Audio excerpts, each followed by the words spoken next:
Bonjour à toutes et à tous, bienvenue dans cette belle salle liotée de la Chambre de commerce et d'industrie de Meurthe-et-Moselle pour ce 5e numéro de Business Class, le rendez-vous économique du groupe La Semaine. Merci bien sûr à la CCI de nous accueillir et d'accueillir notre studio Business Class.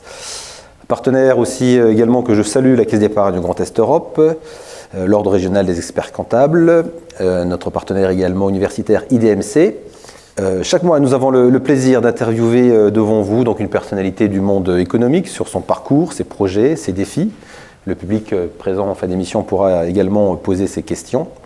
Cette interview est réalisée grâce aux moyens techniques et audiovisuels de Wise Vision et sera diffusée sur le site de La Semaine et sur ses réseaux sociaux. Elle fera également l'objet d'un retour dans notre hebdomadaire La Semaine et dans le mensuel Éco Grand Est.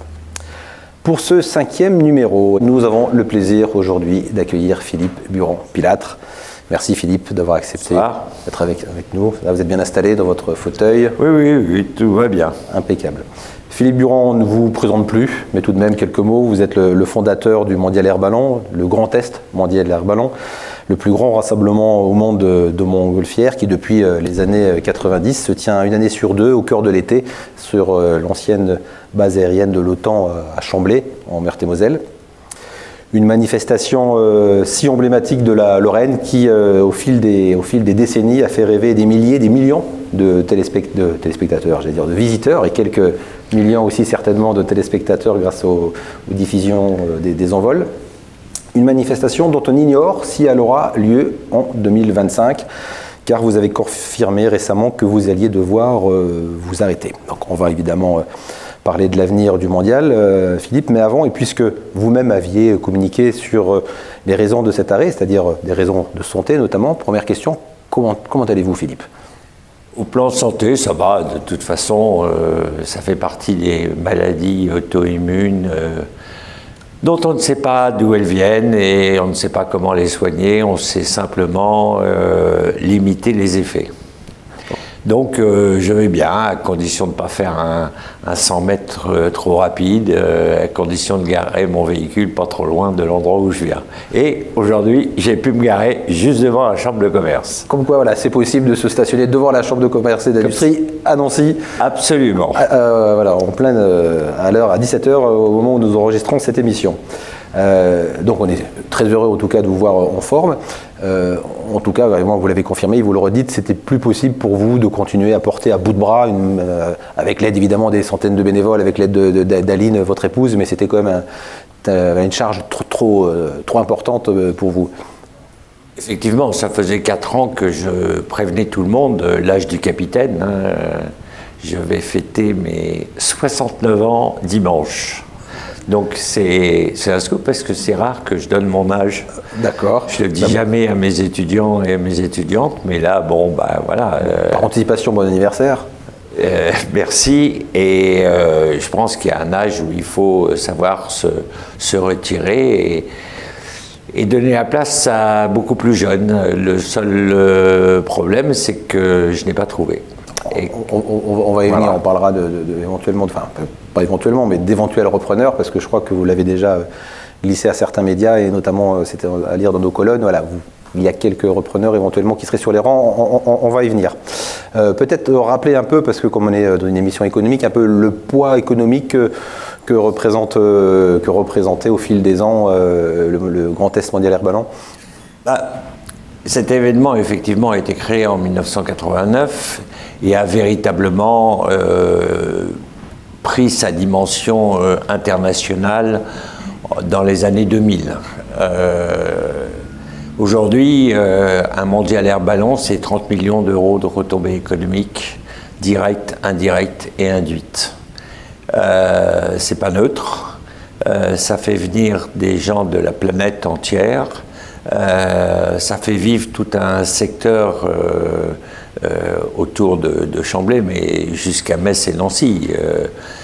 toutes les nuits, il y a 2200 lits qui sont occupés par des pilotes et des équipages. Et on ne compte pas tout le public. Hein. On sait qu'il y a environ 40% de gens qui sont extérieurs au Grand Est. Donc c'est vrai et puis en matière d'image, les médias nationaux, régionaux, internationaux travaillent énormément. Une fois tous les deux ans, Lorraine faisait la une des médias internationaux. On peut faire la une de Chine Nouvelle, on peut faire la une de tous les journaux étrangers. Donc effectivement, 30 millions d'euros pour 3 millions d'euros de budget. 3 millions d'euros de budget, ouais. Et le modèle économique, c'est privé, public? Alors c'est 70% privé, 30% collectivité, avec en tête le partenaire principal qui s'appelle le Conseil régional Grand Est. Parce que pour les spectateurs, il faut le rappeler, c'est une manifestation, enfin on y a tous été, on a tous bénéficié de ce magnifique spectacle, c'est un événement gratuit. Voilà, ça a été le deal dès le départ avec la région, dès 1989, c'est offrir cette manifestation aux Lorrains, aux touristes. Soyez en capacité de participer à l'attractivité de notre territoire. Et si on remonte dans les années 89, on en avait sérieusement besoin à l'époque. Ouais. Peut-être rappeler justement comment vous avez atterri, sans mauvais jeu de mots, à Chambly. Parce qu'au début, le premier mondial, c'était pas à Chambly. Non, le premier mondial, c'était sur ce qui allait devenir l'aéroport de Mestancy-Lorraine. Et c'était encore qu'un champ qui venait d'être, plusieurs champs, à peu près 280 hectares qui avaient été achetés par la région pour édifier l'aéroport de Mestancy-Lorraine. Donc 89, ça a été la première édition, 91... Alors juste la première édition, parce que c'était à l'occasion du bicentenaire de la Révolution française, et ça 1989. Ça s'appelait à l'époque Fraternité 89. Ouais. Et puis... Alors juste, on va s'arrêter, parce que tout le monde ne le sait pas spécialement, si vous aviez... était sollicité pour organiser un événement dans le cadre du bicentenaire. C'est-à-dire que la Lorraine cherchait son événement phare pour le bicentenaire. Il n'y avait pas que la Lorraine, c'était à l'époque François Mitterrand avait créé une espèce de fondation qui recherchait des événements à organiser pour justement valoriser la France et surtout rappeler que liberté, égalité, fraternité, c'était la Révolution française. Donc moi j'avais préféré l'appeler Fraternité 89, ça correspondait plus à ma sensibilité. Et puis comme ça a bien plu, on m'a demandé au moins de refaire 1991 pour l'inauguration de l'aéroport, puisque l'aéroport était inauguré en 91. Donc rebelote en 91. À l'époque, juste pour comparer, combien de ballons en 89 et 91? Oh, un peu plus de 700, mais... déjà oui, non, mais... Vous avez commencé déjà, mis la barre assez haute déjà. De toute façon, mon idée a toujours été de ne pas descendre en dessous de 500. Mais il y a 12 000 pilotes dans le monde entier, mais il n'y en a seulement que 10% qui circulent, quoi. C'est pas évident quand vous habitez Las Vegas ou Los Angeles de venir avec votre ballon par avion, de trouver une camionnette, de tout. Pourtant, vous aviez réussi à faire venir ces gens-là aussi. Oui, alors on a fait venir surtout la première année puisqu'on leur payait le fret. Ah ouais. Et puis après, le président de région qui était à l'époque Jean-Marie Roche m'a dit que l'aéroport allait devenir un hub gigantesque. Et donc, j'étais prié d'aller jouer ailleurs. Donc, on avait fait une mission avec l'État, la région et nous pour trouver en Lorraine un site d'environ 300 hectares. Et alors, finalement, c'est beaucoup plus facile que prévu puisqu'il y a au moins 10 à 12 bases canadiennes et américaines et françaises dont un certain nombre sont inoccupées, mais celles qui correspondaient le plus en termes de météo, d'accessibilité, même si ce n'est pas des routes exceptionnelles, on n'est pas aux États-Unis là, il n'empêche que c'était Chambly. Et puis Chambly, il y avait ce côté magique d'un terrain qui avait accueilli à la fois Chuck Yeager, le premier à avoir passé le mur du son, et surtout Michael Collins, qui était le troisième homme de la mission Apollo 11 sur la Lune. Et qui s'est marié sur la base. Et qui s'est marié sur la base, ce qui nous a permis de sauver la chapelle qui n'est pas consacrée. qui est ouverte aux 3 confessions de l'époque. Donc à chaque fois avec un soutien des collectivités, en l'occurrence du conseil régional, d'abord le conseil régional de Lorraine. Hein, oui, mais également le département de la Meurthe-et-Moselle, le département de la Meuse et le département de la Moselle. Donc vous aviez réussi, vous parliez d'œcuménisme tout à l'heure, vous aviez réussi à chaque fois, et quelles que soient les alternances politiques, à réunir autour de cette fête-là les élus des différents départements, des régions et des différentes couleurs politiques qui sont succédées à la tête de ces exécutifs-là. Ça, c'est ce que j'ai appris à l'époque où j'étais journaliste à l'agence France Presse. Si tu veux être bien avec les politiques, ne leur dis jamais que tu as envie de partager leur gâteau. D'accord, donc vous n'avez jamais ne jamais se présenter aux élections, quelles que soient vos envies, et comme ça, vous aurez une paix royale. Bon, vous pouvez le faire maintenant, pratiquement. Non, il y a toujours une histoire d'âge et puis c'est pas votre truc. Non, mais je sais que c'est pas votre la truc. République, c'est pas toujours. C'est pas trop votre. Voilà. C'est pour la petite fois parce que vous êtes un peu, attaché un peu. Je suis royaliste. Monarchiste. Si ça ne vous ennuie pas, mon cher Stéphane. Monarchiste. Donc on revient un peu à l'histoire, enfin plus qu'à l'histoire, à l'événement donc qui est monté en puissance au gré des années à Chambly. La plus grosse édition en termes d'une part de spectateurs, c'était laquelle? C'était avant le Covid ou après vous avez réussi à battre Non, la plus grosse édition c'est cette année. C'est celle de 2023. Oui, on a dépassé les 500 000 personnes, visiteurs. Alors, au plan du nombre de montgolfières, c'était un peu plus compliqué parce que on n'a pas eu une météo extraordinaire. On n'a pu faire que 10 vols sur 19, ce qui est quand même un peu limite. Hein. Le pire pour nous, ça a été 8 vols sur 19. Et le mieux, ça a été 18 vols sur 19. Donc, tout est open dans un mondial air ballon. Et ce qui veut dire que la période que nous avions choisie est certainement la meilleure des périodes. En termes de ballons, je pense que s'il avait fait beau, on aurait battu notre record de 456 ballons. Malgré, je crois que le Brexit, c'est pour cette année, c'était un peu un handicap. On a toujours nos problèmes avec nos très grands amis britanniques, parce que la situation ne s'est pas arrangée avec le Brexit sur les histoires de certificats médicaux qui ne sont pas obligatoires chez eux et qui sont obligatoirement en Europe. D'accord. Bon. Et si on revient un peu au business en termes de budget, le plus gros budget c'était aussi le dernier, c'est un budget qui allait crescendo peut-être aussi. Non, je crois que depuis 2011, on est toujours entre 2,4 millions et 3 millions TTC. Il faut signaler aussi que ce n'est pas la seule activité de votre entreprise. Vous avez aussi, tout au long, entre chaque édition, vous avez un certain nombre d'autres activités où il y a un musée qui est sur, alors, oui, qui est sur la base également. C'est d'ailleurs la principale question en dehors de trouver un repreneur qui est en train de se faire, on en parlera. On va en parler, tout à l'heure. On fait durer encore un peu le suspense. C'est quid du musée, parce qu'aujourd'hui il est sur 400 mètres carrés. Et je n'ai pas envie de le vendre pièce par pièce, donc il y a un véritable travail actuellement pour trouver une destination à ce musée. Et puis effectivement, on formait des pilotes, on accueillait des scolaires, on faisait voler une dizaine de montgolfières pour le compte de partenaires. Donc on avait une énorme activité. Et puis dans le passé, on s'est occupé du festival de Gérardmer, on s'est occupé d'un certain nombre de manifestations de l'an 2000, le festival de musique lycéenne. Vous êtes une vraie entreprise d'événementiel, quoi. Voilà, avec quand même, on est plus marqué relations presse, relations publiques. Je reviens encore un peu en arrière sur le mondial, parce qu'on ne l'a pas signalé, c'est important quand même de le dire. Pour les entreprises partenaires, c'est aussi l'occasion, c'est aussi un rendez-vous business, parce que c'est aussi l'occasion d'inviter ses clients. Enfin, il y a des loges, un peu comme on peut voir ça, que ce soit au Moselle Open ou dans d'autres événements internationaux qui peuvent exister. C'est un grand rendez-vous populaire, mais c'est aussi un rendez-vous business pour les entreprises et les collectivités. Absolument. Mais de toute façon, pour financer ce genre d'événement, il faut la présence de partenaires, et un partenaire va venir si à la fois il peut s'afficher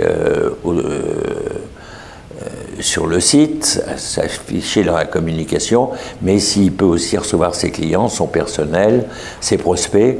Et donc, il y a un village partenaire qu'on appelle Ballonville Partenaire, et sur lequel se fait énormément de business.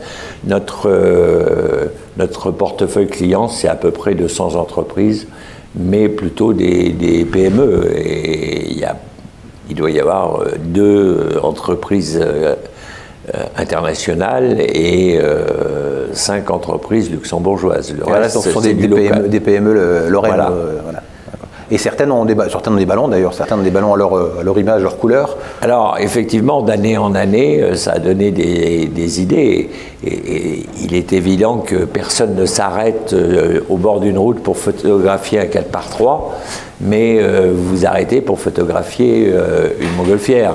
Donc c'est un très bon véhicule de communication. Et entre les 2 pilotes que nous étions en 1983 en Lorraine et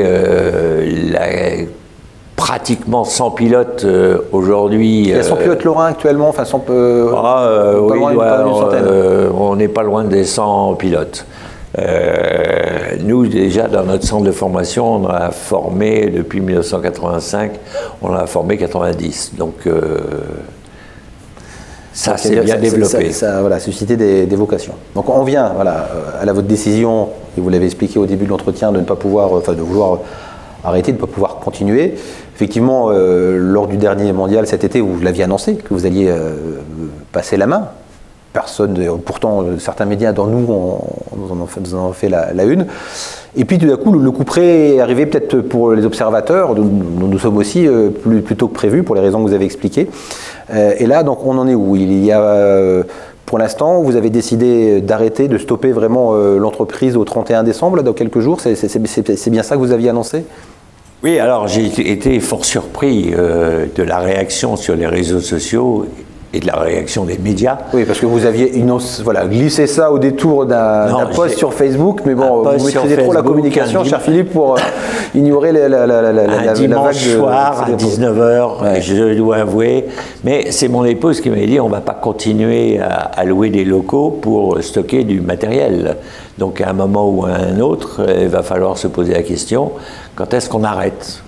Donc on a discuté, on a dit le 31 décembre. Et après, il fallait vendre le matériel, il fallait libérer les locaux et il fallait prévenir les gens que ça s'arrêtait. Mais là, j'ai découvert 2 choses. C'est que les gens, ils écoutent ce qu'ils ont envie d'entendre et le véritable attachement qu'ont les Lorrains et les gens du Grand Est pour cette manifestation. Alors ça a été vraiment, cette montée en puissance sur les réseaux sociaux a été pour moi une véritable révélation. Et puis, en termes... et puis, mon idée quand même, depuis 4 ans, c'était de trouver un repreneur. Donc, je n'arrivais pas à comprendre pourquoi personne n'était intéressé par le mondial. Je finissais par me dire que ça n'avait aucun intérêt. Et finalement, je crois que les gens ont très peur. Et puis, beaucoup trop de gens disent que c'est très associé à ma personne. Alors justement, on va y venir. On va y venir. Quels sont alors...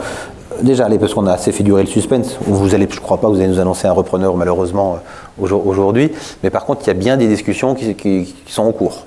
Oui, mais qui sont arrivées effectivement très tard, qui sont arrivées après mon annonce qu'on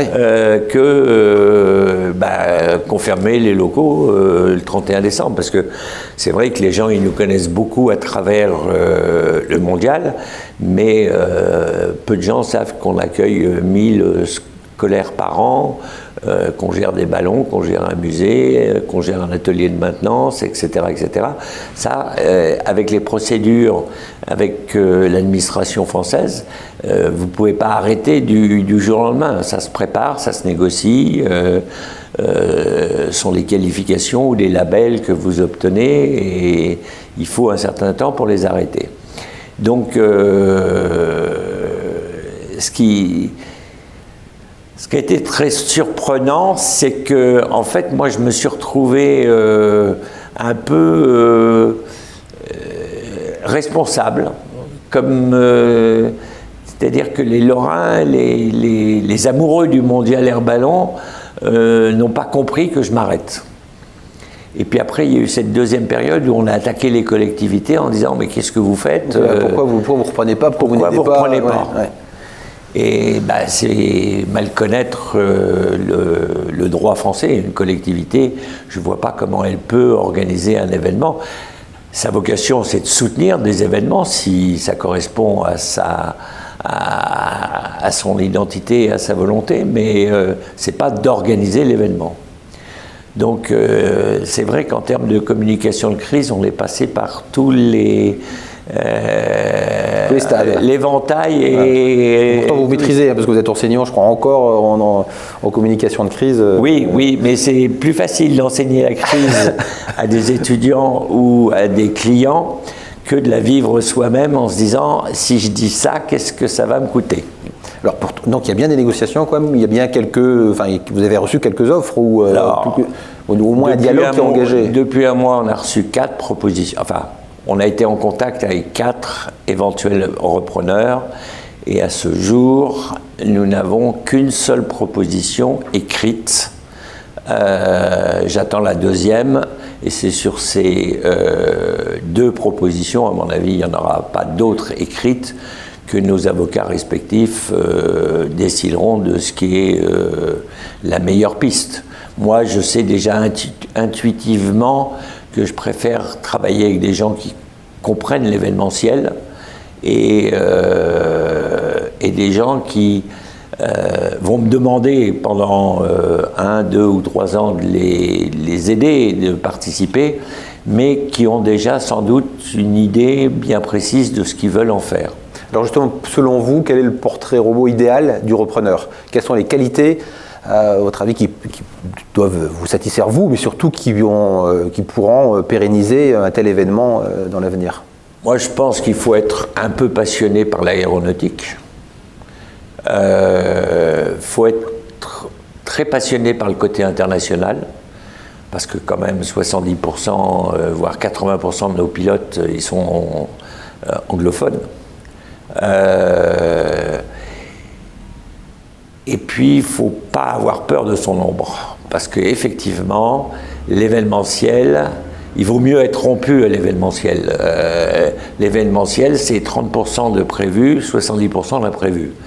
Y compris la météo dont la météo, voilà, mais vous pouvez aussi avoir, comme en 2021, vous pouvez avoir le Covid et apprendre une semaine avant l'ouverture de votre événement qu'il va falloir un pass sanitaire. On peut se souvenir aussi, 91, c'était le Koweït, et en 89, il y avait des bruits du côté de l'Est de l'Europe qui ne facilitaient pas un certain nombre de démarches. En 2001, c'était déjà passé, les attentats, enfin le mondial était déjà passé et ça arrive après, mais il y a eu peut-être une répercussion sur 2003. Il y a eu des répercussions sur 2003, effectivement. Est-ce qu'il faut être lorrain? Ou est-ce qu'il faut avoir cet attachement au territoire? Il faut avoir un véritable attachement au territoire, ça c'est évident, parce que ce que l'on fait avant tout, c'est faire la promotion du territoire. C'est dire aux gens, la Lorraine n'est pas ce qu'on vous a dit. La Lorraine et le Grand Est, c'est un territoire merveilleux. D'ailleurs, maintenant, depuis qu'on est Grand Est, on est pratiquement la première région vitivinicole de France. On est voisin même de l'Italie et du Bade-Wurtemberg et de tout ce qui compose aujourd'hui la grande région. Donc, et on est une région où certainement on vole le plus en France. Dès que vous descendez en dessous de la ligne Bordeaux-Lyon, ça devient quasiment impossible de voler. Avec du vent, trop de vent. Le vent, la chaleur, les terrains. Ici, c'est un peu comme le Nord, quoi. On est particulièrement verni. Donc, il faut avoir très envie de valoriser ce territoire. Et d'y rester, parce qu'on pourrait dire, voilà, après du moment où rachète peut-être un fonds de commerce, une marque, on peut l'installer après en Normandie, on peut l'installer en Haute-France, si on reste dans le nord du pays. Oui, c'est vrai qu'une fois, le mondial air ballon a failli partir dans les Pays de Loire. Mais ça, c'était une autre époque. Allez, petite anecdote sur le sujet, alors, tant que vous y êtes. Bon, c'était une... On reviendra à l'actualité au présent, mais c'est toujours difficile de travailler avec des collectivités. Et puis, c'est vrai que c'est pas neutre comme budget et que certains estiment que le mondial a peut-être trop de financement de collectivités. Mais effectivement, quel autre événement attire 550 000 personnes dans le Grand Est? Aucun. Donc, plus l'impact d'image, on y reviendra encore et on parlera un peu d'attractivité tout à l'heure. Voilà. Donc pour la Loire, les bords de Loire, ça a failli partir à un moment donné. Vous tenez absolument à ce que je vous... Oui, c'était une époque où c'était un peu difficile de travailler avec la région Lorraine et que un certain François Fillon, qui était président de la région Pays de Loire, voulait valoriser un futur aéroport qui n'est jamais né, qui s'appelle Notre-Dame-des-Landes, et avait besoin d'un événement qui rayonne dans le monde entier. Voilà, comme ça a failli se faire là-bas. Ça a failli se faire, c'est pas fait. Donc. Mais ça s'est pas fait de toute façon. Pour le bonheur des Lorrains, ça s'est pas fait. Mon attachement est bien connu pour la Lorraine. Alors, est-ce que votre personnalité, qui est un atout extraordinaire évidemment pour l'événement, c'est pas aussi un handicap, et vous l'aviez dit tout à l'heure, c'est-à-dire est-ce qu'on peut reprendre le mondial air ballon, le Grand Est mondial air ballon, si la région est toujours partenaire, sans Philippe Buron-Pilâtre? Alors, l'édition 2025, elle serait difficilement réalisable sans moi. Bon, moi j'avais toujours été très clair avec le conseil régional en disant si on trouve un repreneur et qu'on arrive à se mettre d'accord sur les conditions financières, je peux faire au moins une édition et préparer l'autre édition. Après, c'est assez simple. Hein. Le plus compliqué, c'est d'arriver à adapter ses besoins à la réglementation française et européenne. C'est ça le plus compliqué aujourd'hui ? Pour moi, c'est le plus compliqué. En 1989, le dossier pour déposer l'événement, c'était 50 pages. Aujourd'hui, c'est 500 pages. Aujourd'hui, votre première réunion avec la préfecture ou la sous-préfecture, c'est 38 à 42 fonctionnaires autour de la table qui ont chacun une bonne raison d'être présents. Mais quand vous totalisez toutes leurs demandes, il y a 4 ans, ils nous ont classé ERP, l'ensemble du site, établissement recevant du public. Quand on connaît un petit peu la réglementation, on se dit que il faut des toilettes aux normes, il faut un certain nombre de choses. Et puis il y a une énorme évolution du monde. Les gens aujourd'hui attendent autre chose, sont beaucoup plus désireux d'avoir des spectacles très haut de gamme. Et c'est assez compliqué de leur expliquer que même s'il y a du soleil, on ne peut pas voler parce qu'il y a trop de vent. Donc c'est très compliqué. Et donc, pour répondre à votre question, oui, un autre que Philippe Buron-Pilâtre, heureusement, peut organiser cet événement. Pour la première édition, il aura besoin de moi. C'est ce qui me rassure un peu. C'est bien parce que vous en parlez comme si ça allait se faire. Donc ce qui veut dire que voilà, c'est encourageant avec les contacts, vous êtes plutôt satisfait des premiers contacts qui sont faits avec les repreneurs. Ah oui, il y a 3 mois, je désespérais. C'est vrai que je me disais même, mais tu as passé 35 ans de ta vie à te faire plaisir, puisque finalement, personne ne veut reprendre ce que tu as fait. Qu'il y ait des gens qui aient envie, qui connaissent les risques, parce qu'on ne gagne pas à tous les coups. Si on descend en dessous de 10 vols sur 19, on perd de l'argent. Il faut attendre 2 ans pour se refaire. Donc c'est pas évident. Moi, je sais ce que ça m'a coûté en 35 ans. J'ai perdu 2 fois ma maison Et 2021, ça m'a coûté une fortune à cause des obligations réglementaires d'après-Covid. Donc voilà. En tout cas, vous êtes transparent, c'est pas très encourageant pour les repreneurs potentiels, ça peut faire peur, mais vous mais avez au moins l'honnêteté de jouer carte sur carte. Voilà, j'ai été très clair avec les repreneurs, et puis de toute façon, je me suis jamais caché, parce qu'aujourd'hui, en termes de communication, si vous n'êtes pas transparent, vous risquez la pire des choses, c'est-à-dire d'être victime des réseaux sociaux. La région qui est aujourd'hui le principal repreneur, on l'a déjà dit, la région Grand Est, elle vous accompagne dans ces négociations-là, vous la tenez au courant, elle est partie prenante ou alors elle est tierce partie qui regarde et qui observe? Alors, elle essaie d'être à nos côtés sans être envahissante, parce que on sait que chacun doit rester à sa place. C'est pas à elle de décider qui va me succéder, mais quelque part, et j'ai besoin de les associer à la réflexion, parce que demain, ça sera avec eux qu'il faudra négocier. Donc, réponse à votre question, oui, ils sont présents. Il y a une semaine, on a eu une longue discussion avec le président de région, qui est très content qu'on ait trouvé des repreneurs et qui croise les doigts comme moi pour que ça aille jusqu'au bout, parce que le diable se nichant dans les détails, on peut peut-être avoir la mauvaise surprise que ça n'aboutisse pas. Mais a priori, ça devrait bien se passer. Donc plutôt optimiste. Et selon vous, d'ici combien de temps, parce qu'en plus ça se prépare, alors c'est pas l'édition 2024, mais tout de même, j'imagine que ça prend du temps de préparer. D'ailleurs, combien de temps il faut s'y prendre 2 ans pour préparer un événement ou minimum? Normalement, c'est pour être très à l'aise avec une équipe de 10 personnes salariées et d'environ 150 à 200 volontaires, faut s'y prendre 22 mois à l'avance. Et effectivement, on vient de manger 6 mois Alors, est-ce qu'on peut faire ça beaucoup plus vite? Moi, je me souviens que j'ai négocié mon départ en congé sabbatique à l'AFP le 11 décembre 1988. Je suis parti le 22 décembre 1988.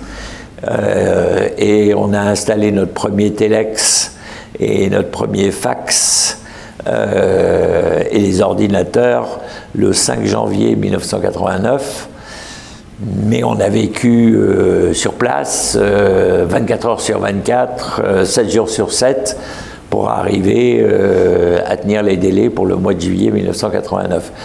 Je le souhaite à personne parce que ça... C'est 89-91, j'ai perdu tous mes cheveux. Bon, en tout cas, on croise les doigts avec vous pour que vous puissiez nous annoncer prochainement une bonne nouvelle. Donc, on l'a dit, cette manifestation est très emblématique pour l'image de la région, tout d'abord de la Lorraine et ensuite du Grand Est. Je voudrais revenir sur la Lorraine qui administrativement a disparu depuis début 2016 avec la naissance de la région administrative Grand Est. Est-ce que selon vous, a priori, les réactions que vous avez évoquées sur les réseaux sociaux le prouveraient, le sentiment d'appartenance à la Lorraine existe-t-il encore? Est-ce qu'on doit, est-ce qu'on peut, il faut continuer à parler de la Lorraine en termes de terres touristiques, de terres d'attractivité? La Lorraine a existé avant la République. La Lorraine a existé avant la réforme de M. Hollande. Oublier la Lorraine serait une ineptie. Alors c'est vrai qu'on a un voisin... Alors je précise, je dis ça parce que pendant longtemps, votre manifestation était l'emblème de la région Lorraine, et que certains se posent la question en disant peut-être que la région devenant Grand Est, il y a moins de volonté de la collectivité de soutenir l'événement. C'est la première chose qu'on m'a demandé lorsque j'ai présenté au nouveau président, à l'époque c'était Philippe Richert du Grand Est.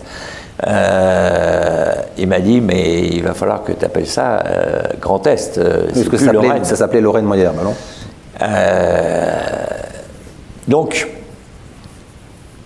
il est évident que si vous habitez Troyes ou si vous habitez Colmar, vous avez peut-être moins d'appétence pour le mondial air ballon. La chance que l'on a, c'est qu'il y a des montgolfières dans chaque département, dans chaque région. Et la montgolfière, ça fait 25 mètres de haut, donc on ne peut pas passer inaperçu. Lorsqu'on a dit ça, c'est vrai qu'il y a des sensibilités et que les Alsaciens sont peut-être un peu moins réceptifs, encore que selon nos derniers chiffres de 2023, nous avons quand même plus de 17% du public qui vient d'Alsace. Et que les seuls cars qui amènent des touristes et qui nous demandent de faire des packages, ce sont les Alsaciens. Donc il y a peut-être que c'est un instrument pour faire naître ce sentiment d'appartenance au Grand Est. Voilà, moi je pense qu'effectivement, et en plus la chance que l'on a, en trichant un petit peu, c'est que le centre géographique IGN du Grand Est, c'est Voie-Vacon. Alors Voie-Vacon, on est à 5-10 minutes à vol d'oiseau, donc on peut dire que, et puis c'est vrai que la 4, la 31, on n'est pas loin du Luxembourg, c'est ce que disent mes partenaires luxembourgeois, à 6 h du matin, je peux amener mes clients en 1 h 15. Donc non, je pense que on doit continuer à avoir cette spécificité lorraine, tout en restant dans le Grand Est. Et moi, en France, je dis que je suis un Lorrain du Grand Est, et quand je vais aux États-Unis, je dis que j'habite Metz, la banlieue de Luxembourg. Parce que Luxembourg, ils connaissent, Metz, c'est déjà un peu plus compliqué. Alors sur le même registre, et c'est pas pour faire prendre position, mais avoir votre réaction, parce que je crois que je ne sais pas si je vous ai déjà entendu réagir sur le sujet.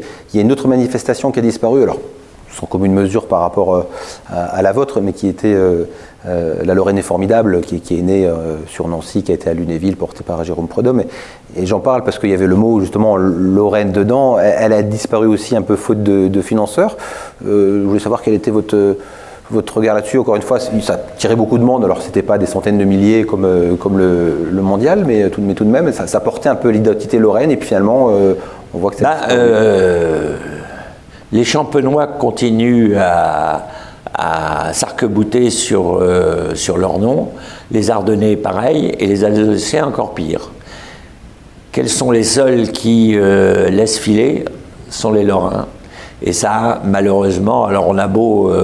c'est vrai que moi je me suis occupé très très longtemps de tourisme, c'est quand même un problème purement lorrain, c'est un peu d'avoir honte de son territoire, tout ça parce que pendant 150 ans, à peine 150 ans, ça a été une région associée au charbon et à l'acier, que effectivement la météo, moi j'ai connu la Lorraine avec 1 mètre de neige, hein. Heureusement qu'il y a eu un peu de neige il y a quelques jours, parce qu'autrement en 2023 on n'aurait pas connu de neige en Moselle. Donc entre la Lorraine d'il y a même 20 ans ou 25 ans et la Lorraine aujourd'hui, je pense qu'on ne mesure pas véritablement les progrès. On oublie que des entreprises comme Center Parc, le Center Parc, qui est quand même à l'autre bout du monde quand on habite Metz, c'est quand même celui qui marche le mieux en France. Et c'était pas donné. Il y a plein de choses qui ont été des réussites en Lorraine, qui continuent à rester des réussites. Simplement, on a un petit peu honte en disant « Ah oui, mais les autres, ils sont plus forts que nous ». Bah non. En matière d'eau minérale, on a certainement pratiquement les 2 plus grosses. Et si on compte maintenant avec les Alsaciens, toute l'eau minérale, elle vient de chez nous, elle ne vient pas du Massif central, ou un peu moins. Alors, une question qui n'a rien à voir directement avec l'aérostation, mais vous avez, quoique, parce que c'est l'aéroport régional, évidemment, vous l'avez évoqué, le mondial a été créé là. Vous aviez fait tout à l'heure une petite allusion, un petit pic au président du conseil régional de l'époque, voilà, qui voyait grand sur l'aéroport, mais sans doute n'était-il pas le seul. Aujourd'hui, on se pose beaucoup de questions sur l'avenir de cet aéroport-là, qui est au point mort, mais pas mal. Vous qui avez un regard, une expérience en termes de tourisme, en termes d'attractivité, voilà, quel est votre sentiment sur le sujet? Vous avez évoqué Luxembourg. Quand vous êtes aux États-Unis, vous dites nous sommes dans la banlieue de Luxembourg. Il y a l'aéroport du Findel juste à côté. Voilà, comment peut-on réussir à sauver cet aéroport? Faut-il le faire? Le développement des aéroports, ça remonte à l'époque de Michel Debré. À l'époque, chaque président de département voulait un aéroport, chaque maire d'une grande ville voulait un aéroport, parce que c'était le développement assuré. Aujourd'hui, on essaie de fermer tous les aéroports parce que ce sont les producteurs de CO2, des producteurs de nuisances, et l'aviation, c'est bullshit. C'est malheureux. Et en plus, c'est contre l'évolution, puisque on voit bien que au Covid, tout le monde avait dit que l'aéronautique vivait ses dernières heures.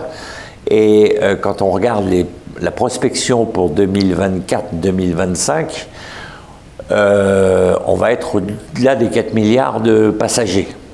Donc, c'est vrai que le problème de cet aéroport, c'est qu'il a été construit trop tard. Qu'il a fallu une bataille entre deux monstres de la politique, Jean-Marie Roche et André Rossino. Si on veut, voilà, c'était chacun campé sur son territoire. On l'a fait au milieu, enfin presque au milieu, mais un peu en Moselle quand même pour respecter un département qui avait plus d'habitants. On l'a fait trop tard. On l'a fait trop tard, sans imaginer. Trop tard par rapport à quoi? Au boom de l'aéronautique, au développement de l'aéronautique? Par rapport au développement de l'aéronautique, oui. C'est pour ça que je parlais de Michel Debré. Et lui, qui était le maire, qui était à Amboise, a eu le même problème quand il a laissé créer l'aéroport de Tours. Tout ce qui a été fait après les années 70, vivote et malheureusement, heureusement que les gouvernements successifs ne se sont pas mis en tête de redonner vie à toutes les plateformes de l'OTAN, parce que ça veut dire que nous, on aurait 12 aéroports en Lorraine. Ouais, donc, on serait vraiment très mal. Mais c'est vrai que le regroupement en Grand Est fait que maintenant, entre Bâle-Mulhouse, Strasbourg, Vatry, Épinal-Mirecourt, tous ces... mais on hérite d'une situation aussi. La France est une terre aéronautique. Hein. Qui des frères Wright ou de Clément Allaire a été le premier à mettre un avion en l'air? On n'a toujours pas réglé le problème, mais depuis cette époque-là, la France est une terre aéronautique. Et la Lorraine est aussi une terre aéronautique, puisque malheureusement, toutes les grandes guerres se sont déroulées chez nous, 1870 jusqu'à la guerre froide. Donc, normalement, on devrait pouvoir...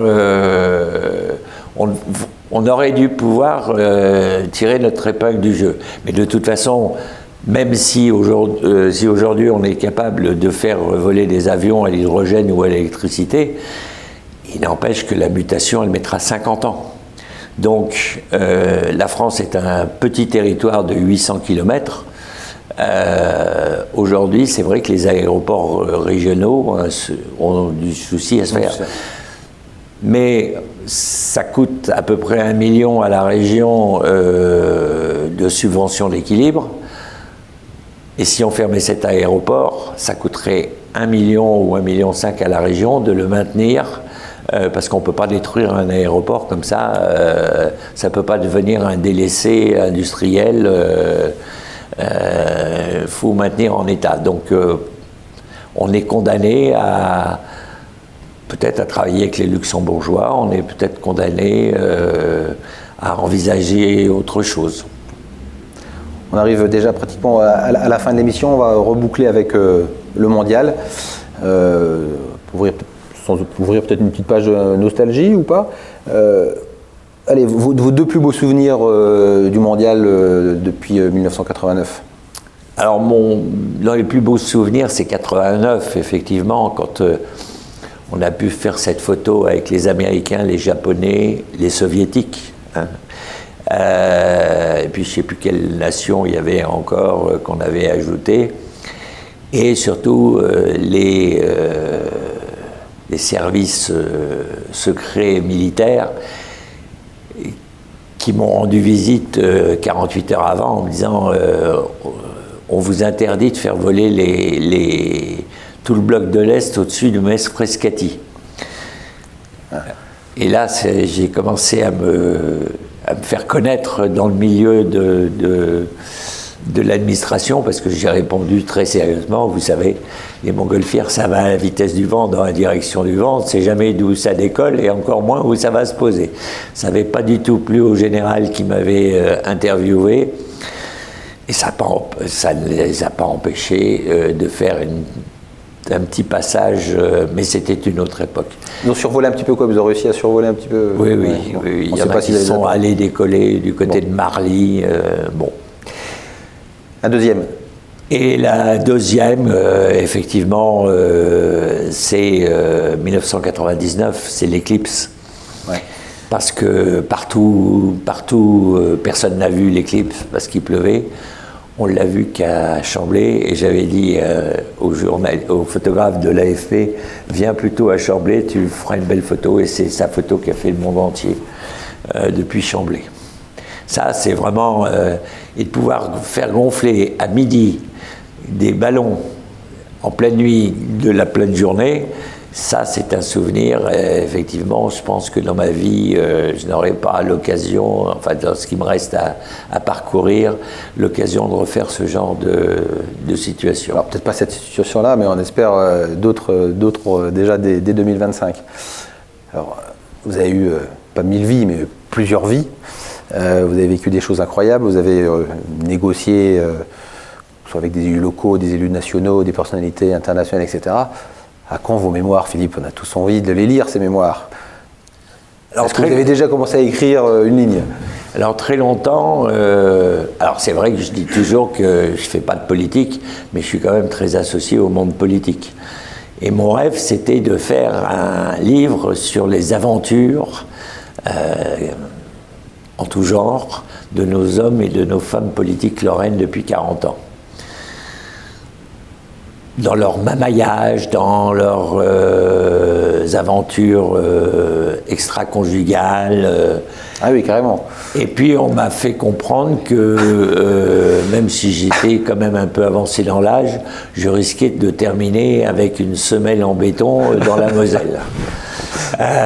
Mais il n'empêche que mes petits carnets noirs que j'ai entretenus à l'époque où j'étais journaliste à l'AFP, et puis que j'ai continué à griffonner depuis, c'est vrai que ce serait dommage de ne pas en faire profiter la population. Bon, il est évident qu'il y en a... La semaine après est prête à éditer, hein, je vous le dis tout de suite. Oui, ça je m'en doute, qu'on ne peut pas non plus... il y a encore des gens qui sont vivants, donc ça pourrait choquer certaines personnes. Alors, raconter mon histoire, oui, j'ai eu de la chance, mais moi, ma plus grande chance, c'est d'avoir été journaliste à l'AFP. C'est d'avoir pu tourner dans le monde entier. Alors c'est vrai que la montgolfière, ça m'a permis de connaître des gens comme Malcolm Forbes, comme Bertrand Piccard, comme des tas de gens, et de savoir que si j'arrive un jour dans un aéroport dans 70 pays dans le monde, il y aura au moins un pilote de montgolfière qui me connaîtra et qui pourra m'accueillir. Mais à part ça, il y a des gens qui ont fait des choses beaucoup plus merveilleuses que moi. Et moi, c'est la variété, oui, c'est sûr. Mon père voulait que je sois notaire, j'ai fait 4 ans d'école de notariat. finalement, je mesure la progression et je mesure la chance que j'ai eue d'envoyer un jour tout balader et de partir 6 mois au Maroc pour me refaire une santé. Oui, on a hâte, on vous écouterait pendant des heures et on a hâte de connaître quand même vos mémoires. Je suis sûr que vous allez vous y mettre bien. Donc là, on arrive pour de bon à la fin de cette émission. Philippe, dernière séquence, y a-t-il une ou deux questions qui proviendraient de la salle? Pourquoi vous vous êtes lancé dans cette aventure? J'ai bien compris du coup la demande d'événements, mais pourquoi cette idée de montgolfière? Alors on a tous des ancêtres, hein, on remonte tous à Adam et Ève et autres. Moi j'ai la chance du côté de mon père d'avoir une personne qui s'appelle Jean-François Pilâtre de Rosiers, qui a été le premier à voler dans les airs le 21 novembre 1783. Donc c'est vrai que ça m'a créé, et comme j'étais le premier petit-fils de mon arrière-grand-père paternel, j'ai eu la chance de disposer d'un certain nombre d'éléments. Et en quelque sorte, il m'a confié le bébé, parce qu'à l'époque, on parlait beaucoup trop des frères Montgolfier et pas assez de Pilâtre de Rosiers. Et en 79, c'était à peu près au moment où je suis rentré à l'agence France Presse, on a 3 Américains ont traversé l'Atlantique en ballon et se sont posés à Mézereux dans l'Eure. Et oui, je venais juste de rentrer à l'AFP, on m'a dit, avec le nom que tu portes, tu vas aller faire un reportage là-bas. Et de fil en aiguille, avec mes amis du club de la presse de Metz, en 83, on a décidé de faire la première manifestation dans le cadre des fêtes de la Mirabelle sur le plan d'eau. Et à l'époque, il fallait 3h30 pour venir de Paris.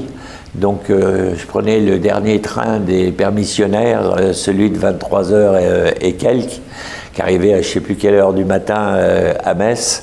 Et on a préparé cette manifestation qui est devenue assez grosse en 85, 150 ballons. Et puis en 86, je suis allé aux États-Unis et j'ai vu Albuquerque.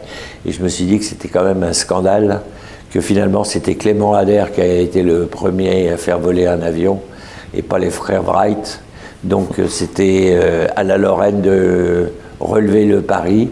Et puis il y a eu ce bicentenaire, la Révolution française. Voilà, ça s'est un peu emmanché un petit peu comme ça, mais si la question est est-ce que je regrette d'avoir quitté l'agence France Presse, la réponse, si j'étais honnête, serait oui.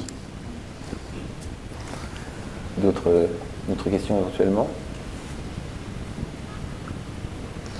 Bien, mais merci Philippe Buron-Pilâtre. Donc on espère vous revoir très vite avec une bonne nouvelle pour la suite de l'aventure du mondial. Merci d'avoir participé à Business Class, organisé avec IDMC, l'Ordre régional des experts comptables, la Caisse d'épargne Grand Est Europe et la CCI de Meurthe-et-Moselle. Nous vous donnons rendez-vous le 12 janvier, l'année prochaine.